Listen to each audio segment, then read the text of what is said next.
can't hear. What? Yeah. Audio. I'm trying to get the audio from your side.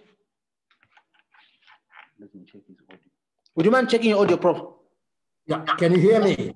Yeah, now I can hear you. Excellent, excellent. Right. Would you mind to move the machine a bit in front of you? Like that? No, I want to get from the below the chest. Oh, maybe I move it further. Yeah, somewhere there. Like that. Yeah. I was too close. You're too close. Yeah.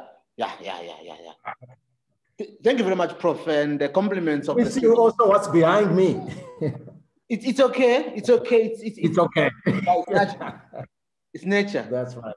So, Prof, thank you very much for talking to us. Compliments of the season, eh?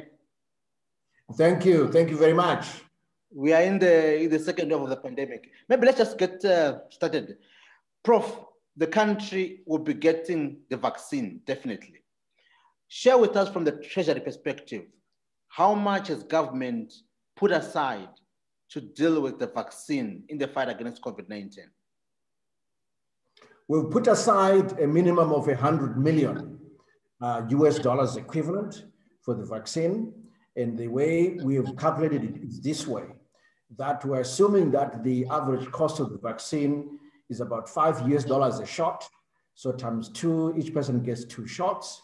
And we're targeting about 10 million people, which is about herd immunity. That's basically just over 60% of the population. That's what the experts advise in terms of size of population to achieve herd immunity.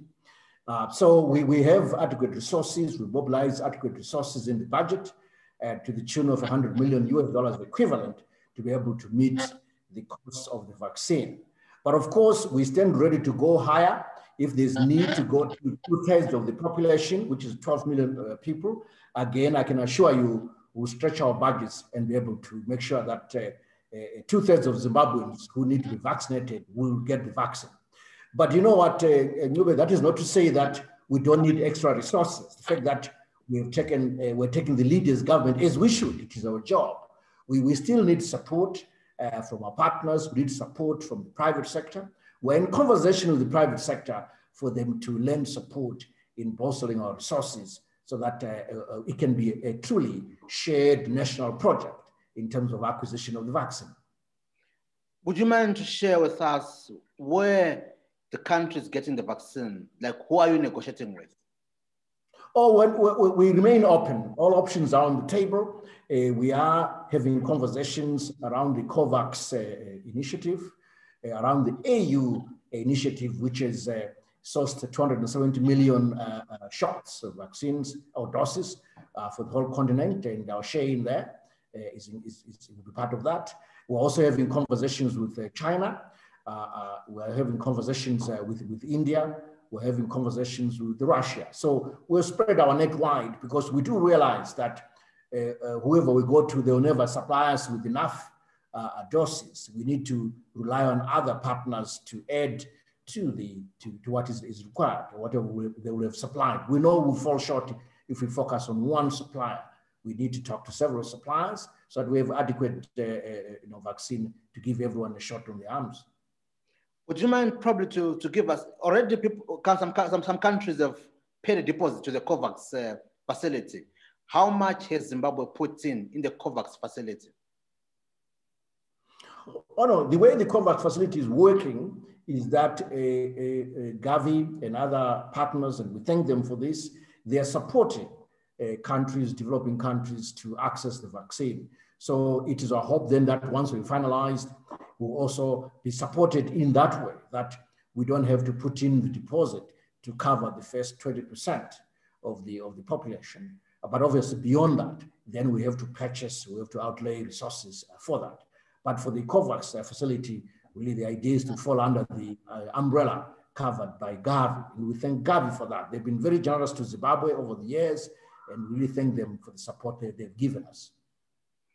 Also, Prof, would you mind probably to share with the people how much has government used in terms of the fight against COVID-19 since March up to date?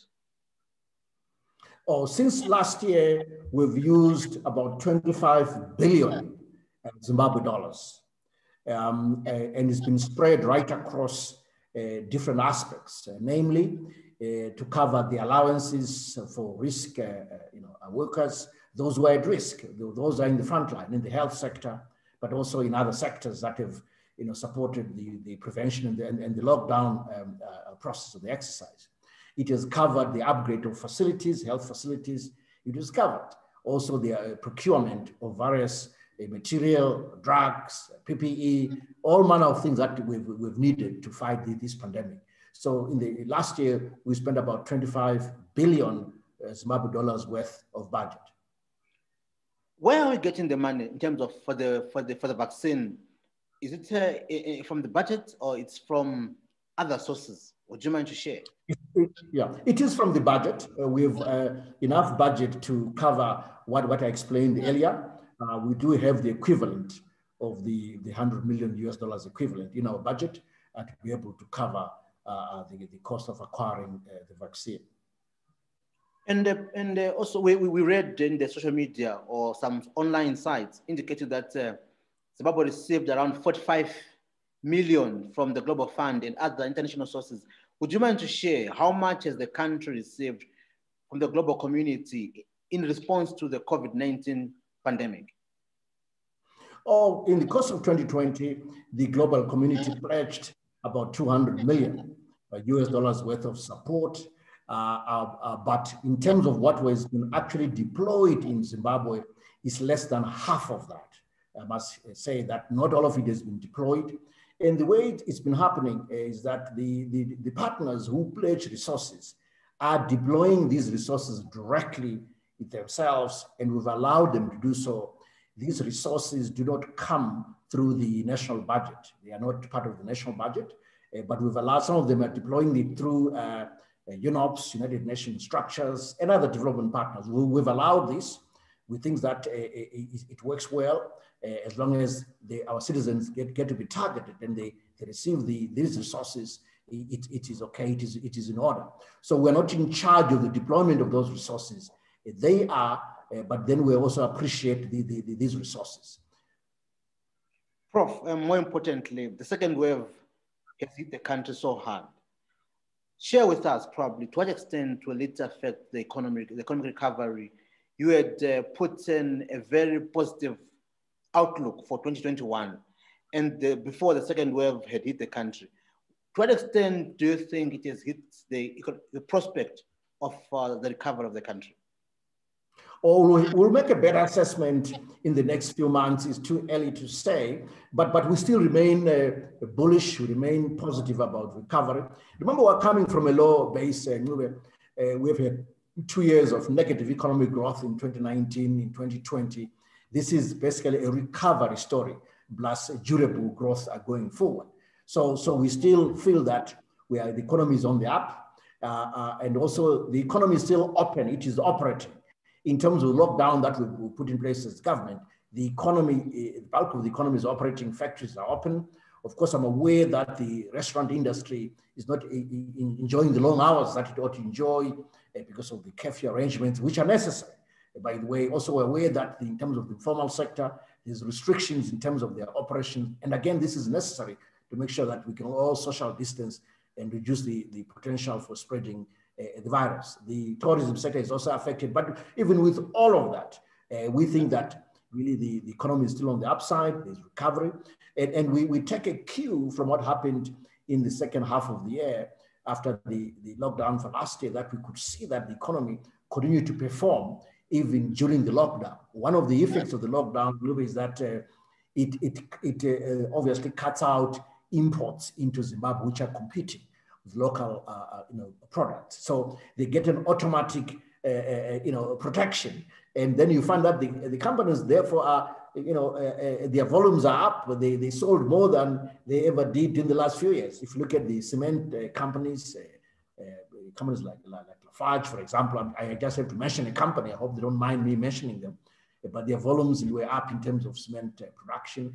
Even in some of the companies such as Delta Corporation, we've still seen phenomenal results in terms of volumes of product that they produce in terms of beverages. So I'm just mentioning those, and some of this has to do with the fact that we've cut out imports coming into Zimbabwe, and that's what the lockdown does. So that's some of the upside of the COVID-19 pandemic prevention action in terms of lockdown. So the situation is not as bad as you think, Ncube, in terms of the impact of the lockdown. Actually, there is some signs of green shoots of recovery, indeed of good performance. Of course, the health sector related sectors in the ICT, all those are expected to perform well. But also look at what's happening in agriculture. Very positive developments indeed. The rainfall season is strong. The crop looks good. If you look at the water intake, in fact, this morning we had the Council of Ministers for the Zimbabwe River Authority, and the water levels in Kariba are much higher than they were this time last year, and that looks very good. So we know that on the hydropower front, that augurs well for power production, for example. So I'm touching on a few areas here where it's clear that things are looking good, looking positive. So let's remain positive about 2021, our first year of the implementation of National Development Strategy 1, and we're determined to really focus on implementing the strategy and using the budget as the implementation instrument. When do we expect to get the first batch of the vaccine from the work plan that you have as the Treasury? Oh, no, I can't give you that information yet. We're still tying down some nuts and bolts in terms of the procurement process itself, but we're pushing hard to get that the shots, so that the vaccine into Zimbabwe as soon as possible, and also shots on people's arms as soon as possible. Let's talk about the social aspect, Honorable Minister. Yes, the industry is working, the companies are manufacturing, albeit on the very low side in terms of capacity utilization. The social aspect, people have been hard hit by the lockdown. How much are you putting in to assist them? No, we're aware of that. That the lockdown has had a tremendous social impact, not just on ordinary citizens, on leadership, on everyone. We are all affected. I, for one, have lost colleagues and ministers, and our condolences goes to the families of our colleagues, but also families of all Zimbabweans who have lost a loved one, and also to His Excellency the President.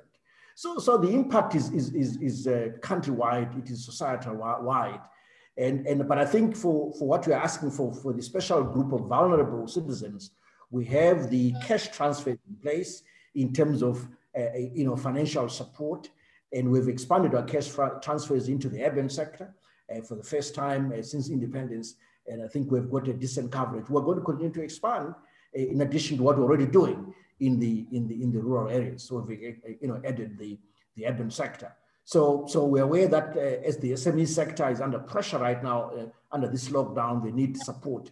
And again, we'll look at expanding that support towards the assistance. But I would urge them to register with the Ministry of Social Welfare as SMEs, but also to contact their ministry, so that those two ministries together can help us to create a credible database on the back of which we can advance additional cash transfers. The Minister, the issues about the amount.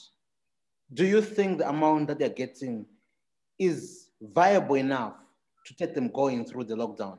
1,000 Zim dollar at the moment is equivalent to around $10. The good thing is that we've managed to stabilize inflation. We've managed to stabilize the exchange rate.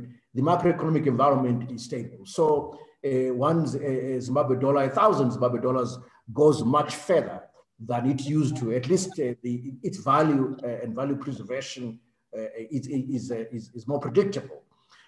So really, I think that is a good start at $1,000. But of course, we always stand ready to review these things. I can't just review things just after having passed the budget, which is basically last month in December. We review these things twice a year, mid-year. So if I'm to look into reviewing anything officially, it will be at that time, midway through the year in June, July. But we think it's a good start. We think that the containment of inflation, stability of the exchange rate is managing to preserve value of our money and to go away in supporting our citizens who are in need. Probably, are there plans of getting the cheaper testing kits for the vaccine, for the COVID? Look, I can't really answer that question, but I can tell you that we try as much as possible to follow the value for money principle, that whatever we procure, it must be at the best possible price, and it must be the best in terms of performance. So I can assure you that we are trying our best to make sure that we can procure an affordable testing kit. But look, really that's the cost of COVID. If I can say this, you know, it's clear now that the vaccine is the cheaper option, but also the silver bullet. In that it is, can you imagine if you're paying $5 a shot times $2, $10, that is much cheaper than even the cost of testing before you even add other costs of a lockdown and so forth, which is a situation we're in now. It's very expensive to be living through this process, both in terms of cost of testing, the cost of the lockdown and other costs, loss of jobs and so forth. Clearly the vaccine is a godsend, and once we lay our hands onto it, that's what we must grab as quickly as possible and administer as quickly as possible. In your view, you've given us a wide range of options for the vaccine, Honorable Minister. China, Russia, the COVAX, and India as well. In your view, which country do you think has got both the capacity as well as the money value of it, of all the available options that you've given us? Oh, you know, that's the assessment that the team is making, the technical team is making, and then their advisors as the policymakers on which is best option or the best way to combine these various options so as that we can get value for money, but also access is an issue because sometimes the right vaccine can be recommended technically, but can you access it? So we have to balance the value for money access, the appropriateness, its efficacy, but also its accessibility.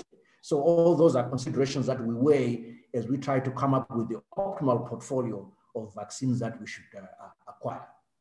Lastly, Honorable Minister, what has been the cost of the lockdown to the fiscus? Oh, you know, the lockdown is indeed costly. We have to measure it. It's not even the lockdown, I must say COVID, you know. You have to measure it in terms of lost economic growth. Last year, we predicted that economy for 2020 it was going to minus 4.1%.